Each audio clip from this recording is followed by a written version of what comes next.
안녕하십니까. 조상신연구가 김문순입니다. 오늘은 제 9강으로 왜 부자인 사람이 자꾸 부자가 되는가, 부자가 손가락질 받고 마치 남의 돈을 등치거나 해서 잘 산다고 하는 생각이 없어진 지는 오래됐습니다. 지금은 황금 만능 시대가 아니라 부자 예찬 시대가 됐고 누구나 부자가 되기를 꿈꿉니다. 잘 먹고 잘 사는 것은 현생의 화두가 된 지가 오래됐습니다. 진짜 알부자는 조상궁도 실하고 대대로 공덕도 많이 쌓았고 많이 벌고 많이 베풀고 조상이 좋아하는 대로 비위를 맞추는 데는 손색이 없는 사람들이 많습니다.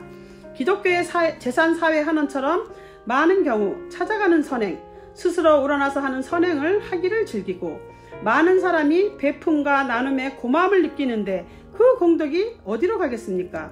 모두 자신에게 다시 큰 복록으로 돌아오게 되는 거지요. 자기 것은 털끝만큼도 손해를 보려 하지 않고 공짜를 좋아하고 남의 것은 아까운 줄 모르고 남의 베품은 거저 취하라는 사람은 부자가 될 수 없습니다. 여유가 많아지면 나중에 베풀겠다는 마음도 어차피 부자가 될 수 없으니까 공수표가 되고 말지요. 꿉꿉하고 저만 하는 사람에게 수많은 돈이 몰리겠습니까? 밥은 먹고 삽니다. 하지만 그런 사람이 진정한 부자의 대열에 낄 수는 없지요. 억지로 부자가 될 수는 없습니다. 각자 자신의 밥그릇에 맞게 작은 부자는 작은 부자대로, 큰 부자는 큰 부자대로 능력에 맞게 덕을 쌓아 보세요. 돈은 억지로 쫓으면 멀리 달아납니다. 시간을 기다려주지 않으면 더욱더 멀리 달아나지요.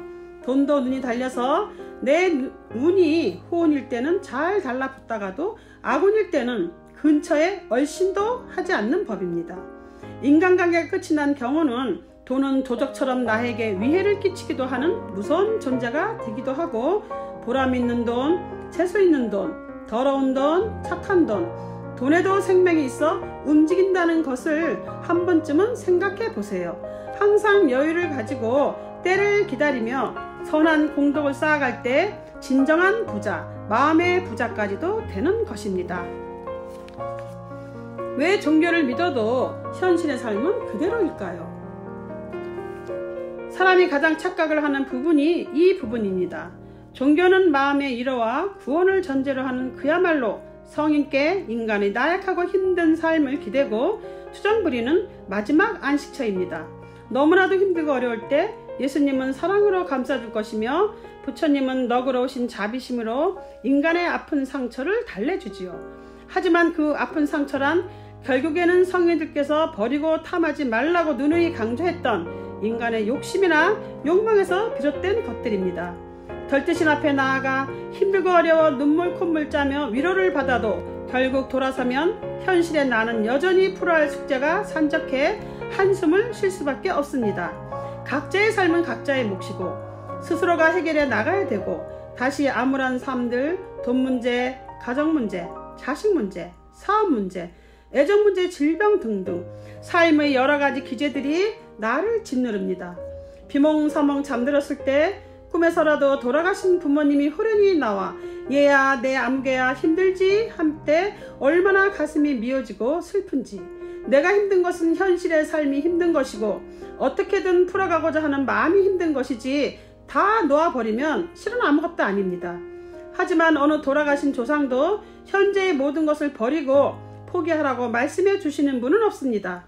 오히려 조금만 지나면 형편이 나아질 것이고 어떻게든 다시 잘 살 수 있다는 삶의 메시지를 주고 용기 속에 욕심을 주고 희망을 주는 그 분들이 나의 조상신들입니다. 왜 사람들은 삶 속에 욕심과 욕망을 갖는 것을 죄의식화하는 것일까요?